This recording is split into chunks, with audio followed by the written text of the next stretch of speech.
The soft whisper of ocean breezes and lapping waves define the laid-back Southern California lifestyle. But every spring since 1986, rhythmic footfalls and hard breathing take over the placid seaside village of Carlsbad as thousands of runners take on the challenge of the world's fastest 5K. It's the Carlsbad 5000, today celebrating its 32nd anniversary. Hi everybody, Tony Revis along with Matt Turnbull, lead athlete coordinator for the Competitor Group. The 32nd Carlsbad 5000 women's professional race gets underway, and Matthew, a perfect Southern California day, very well-matched field with no evident favorite. No, I think it is well-matched. I would suggest Shannon Roby's probably going to be the race favorite, but everyone's time suggests it should be a close race, and unusually there's no wind this year, Tony. Strangely enough, the Carlsbad 5000 begins at 7 o'clock in the morning with the Masters men's division. All the age and gender races are split up into 10-year categories, and so we start with the Masters men at 7 o'clock in the morning, and just after 11:30 we begin our women's competition. Then close to noon the men take off. It's always the wind piles up at around 11:30 coming off the water, and today it's not so much. Little bit of a head breeze right now as they go up to Carlsbad Boulevard. On our old traditional course, Matt, the last couple of years, the Carlsbad 5000 tried a new configuration, trying to squeeze some more fast times out of it, but it wasn't to be, and we're back on the old historic course. I, for one, am glad. Yeah, me too. I mean, the other course was definitely better from an atmosphere point of view because you went down that little downtown loop a couple of times, and the support from the traditionally wonderful crowds here was fantastic. I do think it added 9 seconds. If you look at the times the last 2 years compared to historically, it is a little bit slower. But looking at these women here, there's no one taking this out as well. So we'll have to wait and see what we get today. Well, you know, Shannon Roberry being the favorite in the race, of course, out of San Francisco, Duke graduate now with the Nike Oregon Project. She was second here back in 2009 at 15:40, but she's not really a 5,000 meter runner so much. She's the American record holder at 5,000 on the track and a 1,500 meter record holder as well, but she doesn't run that many road races. And then the other top star in the race, you might say, is Brenda Martinez. She's run 15:24 here in Carlsbad in 2014, but there's no obvious, 5K road specialist, so it's kind of up for grabs. I think so. I mean, we're going to have a new champion this year, I would suggest. None of these girls have won before. We often have defending champions back here. This year it's not to be. And yeah, I think it's a well-matched race, and it really is up for grabs. Well, laying in second place as we go under the Carlsbad banner in that blue crop top is Dominique Scott out of South Africa. She's run 15:36 on the roads in Norman, Oklahoma last year. Of course, she's a NCAA champion at 5 and 10,000 meters. Fifth this year at the New Balance Indoor Grand Prix at 3,000 and fifth at the Millrose Mile in 4:28. So she's on form, but as you say, no one's really screaming out of the blocks. No, that's right. And speaking of Dominique, she set personal best this year, and pretty much every race she sets, she's running. So she's in form. She's an up-and-coming star.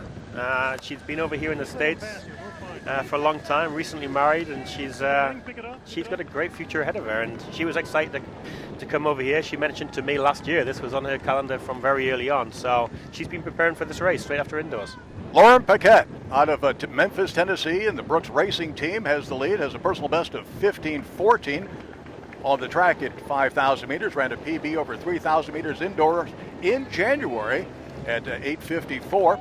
Her best on the roads is 16:05 from the very fast Providence, Rhode Island 5K in 2015, and she's gone to the point, but not really attacking. I think she has the lead rather than having taken the lead.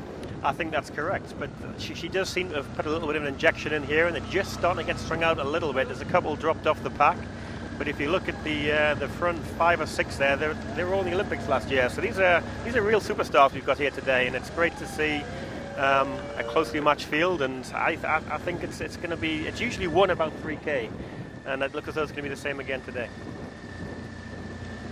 So we have about 14 women in this Carlsbad 5000 in 2017.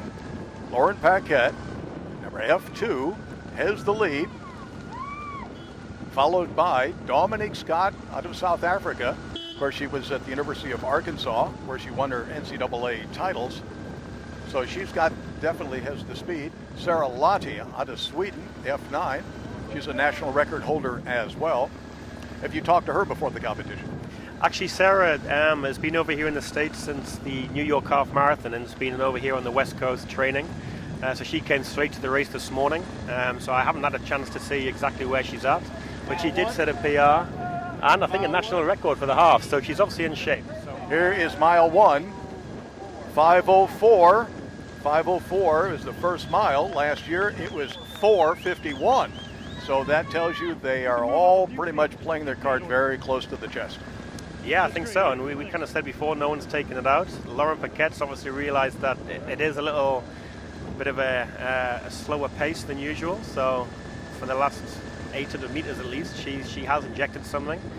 And yeah, we'll see how it plays out from here. We've got the hairpin bend coming up in the next 2 or 3 minutes. Traditionally, Carlsbad has been known for a very fast opening mile. Then we have the hairpin turn about 1.1 miles or so. And then it's when the wind has come up off the water, which is on their right shoulder, it has a tendency to be a headwind in that from that 1.1 miles to the 2.5 mile mark. And that's where it can really kind of slow these runners up. But they're kind of holding their powder dry in these first mile at 5:04. And last year, Meseret Tafar, the world record holder, from back in 2002, ran a 4:51 opening mile on the way to a 15:02 victory. So we're looking more like a 15:20 finishing time right here, but the racing all lies ahead. Yeah, I think it's going to be a different race from last year in terms of the personnel over here. It's not going to be the fastest, but certainly the temperature suggests, or the weather conditions are perfect. Looking at the palm trees around us, there's very little wind at all, but it's going to be whoever takes out the last 800 meters, it's going to go down to a track sprint race, I think. And here's their turn, and this is often where people who are holding on with the momentum of that downhill final before the turn lose a little bit of ground. This is usually when the field begins to break up. Alicia Pratt now has gone to the lead on the left, coming out of Colorado in the wintertime there. Got to be delighted for all the athletes coming to Southern California on a day like this. Absolutely. I mean, next stop for us, Tony, will be Boston. I think they had 4 inches of snow yesterday, and you just look at the conditions here. It's just absolutely beautiful. And Dominique Scott has now taken it up. So it looks as though, well, Dominique's a bit of a longer distance girl, but the 800 meter girls, Brenda Martinez is right there, or Martinez, sorry. And as you say, Aisha Pratt and the Japanese ladies showing some form as well. Yes, that would be Kaori Morita, number F7. Ran a 10K personal best in February this year, posting a 32:27. She's got a 5,000 meter best of 15:37. So if they let it go at this pace, it opens the race up to many more contenders, as opposed to if somebody of a higher quality had decided to really push it from a long way out. No, absolutely, and there is a little separation just started now. Since we've had that hairpin turn, there's maybe a group of 6 or 7 where there was the whole group of that 14 or 15. And right in there are the 815 specialists, so it should be a really good finish. Yeah, Brenda Martinez in the sunglasses and the green shorts on New Balance and black top.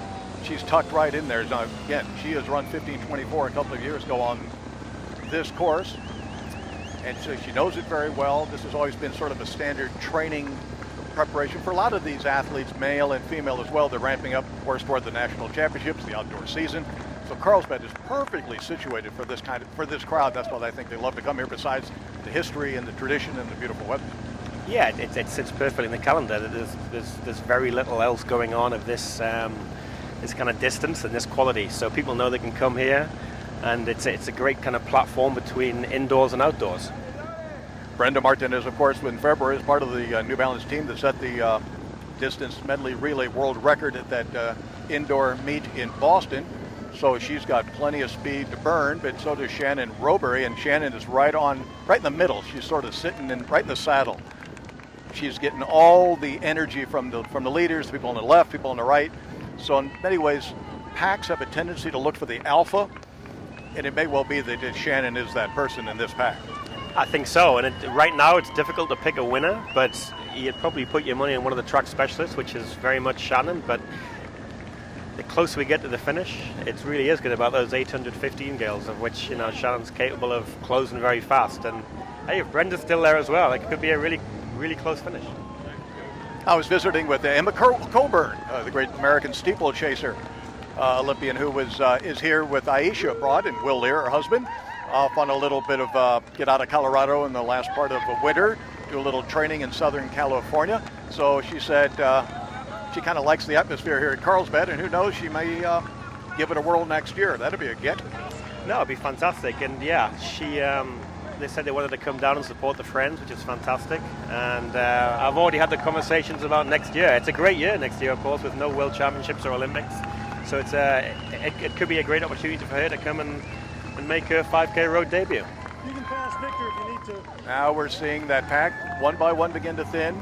Also, right in the hunt with the white sunglasses in the back row is Neely Spence Gracie out of Boulder, Colorado. She's run a 15:34. That's her PB. That was in Providence back in 2012. So she hasn't run a road 5K in a couple of years. She's running the track at 15:25. And of course, she's won a couple of rock and roll half marathons already this year in Arizona and New Orleans. So she likes the competitor group events. Yeah, I mean, she's probably more well known for the longer distance, the half marathon and the marathon. But again, she indicated very early that she wanted the Carlsbad 5000 as part of her plans for the spring. So we're delighted she's stepping down. She likes these events, and yeah, she's still right there. So she's got as good a chance as anybody right now. Right. Usually this race is broken up after the 2 mile mark, and we did not see that as the early miles were. The early mile was relatively conservative at 5:04, but the pack is still alive. And is still Dominique Scott out of South Africa in the dark blue crop top, along with Aisha Pratt. She is in the yellow crop top. Brenda Martinez out of the New Balance team. She's in the bright lime. Shannon Roberry, very quiet striding athlete. I mean, she not a lot of wasted motion on Shannon. I think that that gives her not necessarily an advantage, but I always like athletes who are quiet in their stride. Yeah, she's just very efficient. She just sits there, and right now, maybe your money's on Shannon Roberry, I don't know, but there's a group of 5 or 6, and it's still Dominique Scott's the one who's been taking it out since probably mile 1, and she looks very comfortable leading as well. Right, we're heading toward the second 180-degree turn, and that is the unique feature on this Carlsbad course, 2 180-degree turns with long straight stretches in between. It really is amazing. The world record was set on this course back in 2002 by the great Meseret Dafar at 14 minutes and 46 seconds. 2 years ago, Gitzebi Dababa, in one of the most fantastic years of any athlete in recent times, broke every record imaginable. The only one she didn't get was the 5K here in Carlsbad, but she came within 2 seconds at 14:48. And again, last year, Meseret Dafar hit the finish tape in 15:02. So here's a look at this second turn. Pratt and Scott, along with Roberry. Viola Lagat is also in the hunt right there, as Paquette has now dropped off the pace. And now we're ramping up a little bit. Pratt sort of guns it a little bit as everyone starts to get a little bit nervous about that finish line approaching. Yeah, if you just look at the form, everyone still looks very comfortable. Brenda seems to be working quite hard now. Her arms are pumping. Shannon looks very, very comfortable. But I certainly wouldn't have picked Aisha Pratt, but she really is running very well right now. You know what it is? It could well be that move to Colorado has made a big difference. She's in with that really strong group right now, especially Emma Coburn. I mean, you train with people who win Olympic medals. You sort of get your confidence is boosted at the same time. Yeah, absolutely. And as you say, a good group. She looks very, very comfortable, her arms, and we talked about the efficiency of Shannon Roberry, but she looks very, very efficient as well. But as we say that, Shannon's just moved up on her shoulder. Dominique Scott is another one who seems to be working a little bit. Viola Lagat's looking over her shoulder, but she looks strong as well. Now, all of a sudden, Shannon's head begins to move just a little bit. She's gone heavily to her arms more. Aisha's she's pressing. I mean, she's trying to do her work right here, and she's put some damage on this field. Brenda Martinez now has dropped off the back. Viola Lagat is in danger, and it looks like Pratt. Viola's still there. It's Pratt in front. Scott in the blue, Roberry in the black, and also Viola Lagat in the blue as well. So it's down to 4 as we are 14 minutes and 30 seconds into it here at the 32nd Carlsbad 5000. Now the crowds begin to build once again. This out and back course, which has these crowds lining the middle section of the course, really gives a boost over these last 600 or 700 meters. Yeah, and as we make the turn, we can't quite see who's taking the lead, but it's going to be one of these 4. Looks like Dominic Scott maybe just being squeezed out of the podium. But yeah, it's anybody's game with 300 meters to go, so what a great race. We haven't seen, Viola Lagat has now gone to the front. We haven't seen a race this close on the women's side for a long time, as it has come down to the final 600 meters down Carlsbad Village Drive, and it's a downhill drive to that finish, so your hips are lifted beautifully. Viola Lagat has got herself working. She's out of Kenya, 2016 Olympian. Lagat has a lead, Roberry coming, and Pratt is still in it, but Viola Lagat, 2016 Kenyan Olympian, is going to take the title, 15:33 unofficially. Roberry and Pratt right behind, then Scott, then Brenda Martinez, then Neely Spence Gracie, then Lauren Paquette. So Viola Lagat, 15:33 unofficially, wins it for the women.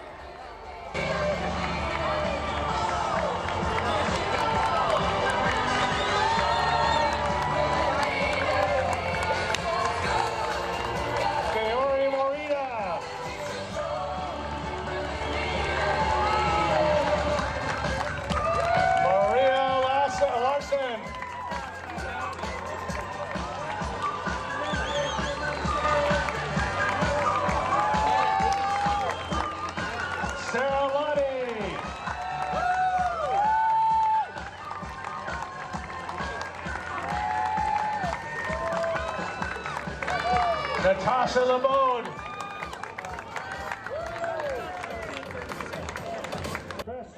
Here with Shannon Roberry. Well, Shannon, you've run here in Carlsbad before. Yeah. It's always a perfect race, timing-wise, as you come out of the indoor season, going into the outdoor season. Take me through your race today. Yeah, it was, so I'm just about 4 weeks into training after indoors. I took my break like I normally do, and I thought this would be the perfect opportunity to kind of ease myself back into the outdoor season, do some races on the roads where it's more about effort and, you know, not so worried about times. Someday I'd love to come back and really get after a fast time here, but today, yeah, we got out. It wasn't too quick of a pace, but it still felt hard because it's early in the season, and, you know, I just kind of stayed with the pack and I knew from past experience in 5Ks it's more of a war of attrition, so just tried to stay with it as long as possible. And, you know, over the last 200 meters when we made that final turn, tried to use a little bit of speed from my 1500 meter background. So it was I think it was a good race for where I'm at in fitness, and you know, pleased to use this as kind of a stepping stone on my way to the outdoors. Right, and outdoors, and of course London, the World Championships as well. So how long does an athlete ramp time back